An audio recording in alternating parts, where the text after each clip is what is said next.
So this is the third part of the videos on Hala, and in the previous videos I have discussed the plot of the novel and also the various parts of the novel, and I've talked about what the various elements in the novel represent.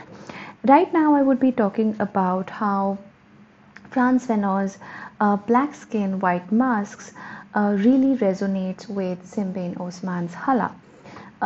So, to give you a context about Black Skin, White Masks, it is a work done by Frantz Fanon in 1952, and Frantz Fanon basically argues that that colonial racism is a psychopathological issue apart from being a socioeconomic issue as well.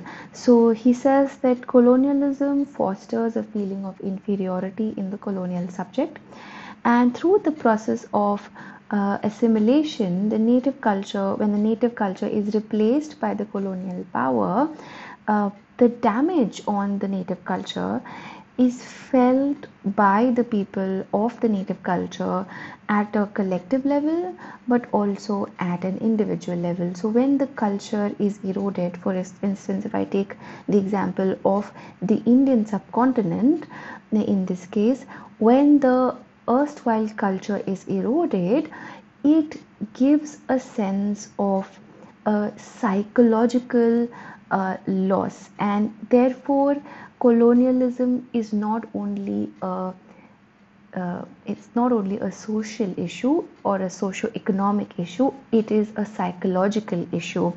And he goes on to talk about how the cultural of colonialism prevents the colonized from developing an independent sense of identity.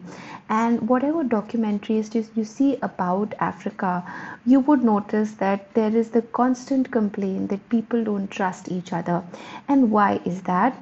Because these countries are really nascent, they're new, and it takes time for them to have a sense of trust and have a sense of confidence in them, in their own race, in their own selves. And if we go by what Frantz Fanon has talked about colonialism, it is it has a lot to do with the negative effect on psychological development as a result of colonialism. And also the other aspect of colonialism is that racial superiority assumes that whiteness is by its very nature equal to purity and goodness, and blackness therefore is equated to impurity. So the black person is innately supposed to be evil or foolish or dependent, and so it's not just the white person but also the black people who have these views about their own identity, which which actually infiltrates the process of really decolonization. So as a result, the colonized black subject grows up aspiring to be white. And one example of this is in Hala, is in the film Hala, is people are talking to one another. These are all black people talking to one another, and one of the characters asks the other where he went for a vacation, and he says that I simply don't go to Spain because there are too many black people there. So that's an example of through which Sembène says that, you know, the black subject does not want to assimilate, he wants to ape the white, wants to become white, and this is never going to be possible. Hence, too, you are negating your black identity in a way. So, by negating the black identity, you are profoundly and psychologically putting yourself on a back foot. So, it has psychological repercussions. Um, So the colonized therefore develops a sense of alienation from his own culture. We see that through the novel Hala in the character of Omi. Omi, when she has to dress up, she wears a French dress. When she has to eat, she gives a she cooks French cuisine. When she has to make her husband happy, she dresses up in the best of Western dresses. In the novel, it is also written that she is really an ardent reader of French magazines, French fashion magazines. So, through characters like that, Sembène wants to tell us that black people are not at home with their own identity. We also see that as symbolic in El Haji's case, where he does not feel at home in any of his villas. He is he does not want to be with either of his wives, and the third wife is beyond the question. So he is displaced completely, and that is somewhat symbolic of how the African identity is also somewhat lost. And he's not comfortable in any of in whatever he does. He is not comfortable with complete traditionalism, which Aja represents, and he's not comfortable with complete westernization, as Omi represents. So he is basically meandering between these two wives, and in a way, the traditionalism and the westernization of the first of these two wives represents the dilemma of the black colonial subject. Coming back to what Frantz Fanon talks about in Black Skin, White Mask, he further says that the black person cannot identify himself as black, and they become desperate um, to become white in some way, to become culturally white in some way. And of course, this cannot be achieved. You can't completely extricate yourself from your race, you can't completely extricate yourself from your roots. And we see this dilemma envelop completely the character of El Haji. And at the same time, this the colonial subject is often caught in a double bind, um, and Fanon is also a Marxist, so he uses Marxism to show that colonial racism is also a socio-economic issue. He says that racism is also a social economic issue. The pursuit of whiteness is not disconnected from the economic power that is symbolized by the white race. So it's not just the color of the skin, but what the color of the skin represents. The color of the white skin has for years, for centuries, represented power, represented economic power, and therefore uh, through Mark, if you look at the element of race or the construct of race through Marxist lenses, you would see that socio-economic issues really have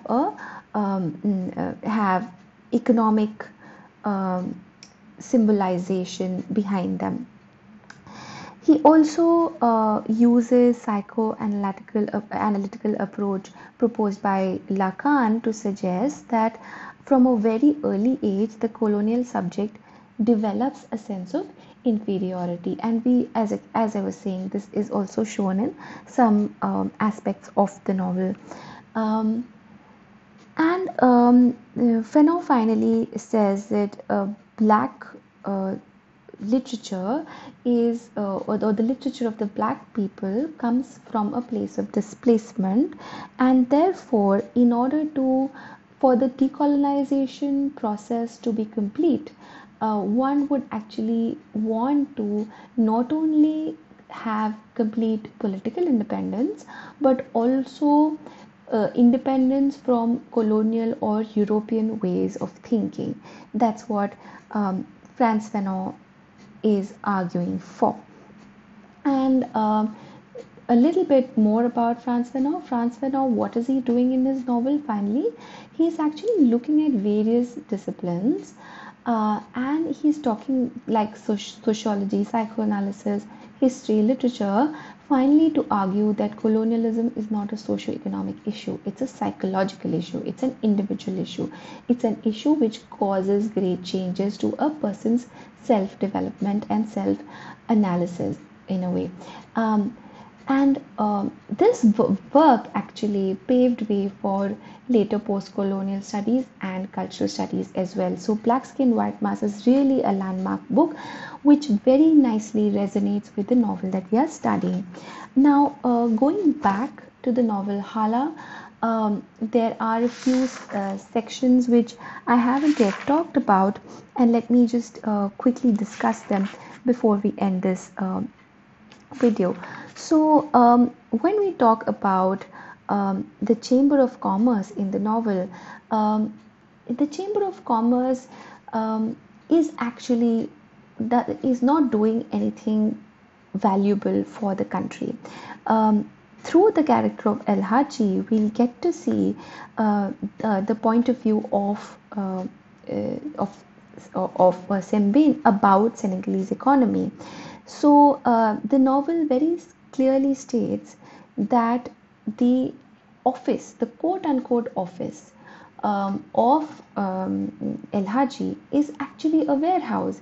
What he is doing is that he is just he's rented a place from somebody from Lebanese or Syria, which also means that property may not really belong to people from Senegal. A lot of property belongs to people outside or who don't really belong in the country. But even so, what El Haji does is just that he gets things from outside the country and he's selling it to his own country people. And it does not add any value to the economy. It is not any fancy work. This kind of work does not require any talent. And these things play a part in putting a burden on the local economy. So, in a way, this Chamber of Commerce is nothing else but a burden on the rest of the society. And at another place, I was talking about Omi Denoy. She's simply shown to believe everything that's written in French magazines, and Sembène is critiquing Omi's character by saying that she is so naive that she believes in everything that's written in these French magazines. Which is basically to ape the French culture, and Sembène is clearly critical of that impulse. And towards the end, when El Haji is completely distraught, he has no support. That's when he tells the audience and he tells the Chamber of Commerce, and it's also for the readers to know what he also thinks about himself. He says that who are we? He asks people around him, who are we? We are a bunch of clodhoppers. Who owns the banks? The insurance companies, the factories, the businesses, the wholesale trade, the cinemas, the bookshops, the hotels. All these and more besides are out of our control. We are nothing better than crabs in a basket. We want to be ex-occupiers' place. So basically, he's saying that we want the same place as the the white colonizer. Again, coming back to the theme of black skin, white mask. These are people from Africa who have black skins, but they're doing the same exploitative job as the white colonizer. And so he is in such parts in the novel. There are various other sections in the novel where Sembène makes it very, very clear what his take on such elements is, but in such extracts he makes it his own politics very, very clear. So it is this is how the power is so skewed in a post colonial country where all institutions of power are actually owned by the rich, and these people simply have replaced the white colonizer. At another point, El Haji says that even if his checks are bouncing, he's very sure that he will not be punished for it. Whereas we've seen how the beggar is just being punished for being where he is, for sitting outside El Haji's warehouse. So while for small little offenses you would be punished, in the most strict way, but if you do serious frauds, the economy really does nothing to you. And this is a sad state where which most developing countries would have seen. So to decolonize, finally, Hala is about the process of decolonization. And to decolonize is basically to change your mindset. Finally, Hala is about what could be a solution to these issues, and the solution actually comes from inside. This penance is again a symbol, it is coming from inside, it is a symbol of their own indigenous knowledge systems, if you want to see it like that. So the solution actually lies within the society, and the retribution of the ills of the society are also coming from within the society. But the challenge is to actually change the mindset. And so this was what my analysis of the novel was. I end this video here. Another video where I would talk about other aspects of the novel would also come shortly. Please like, share, and subscribe. Thank you.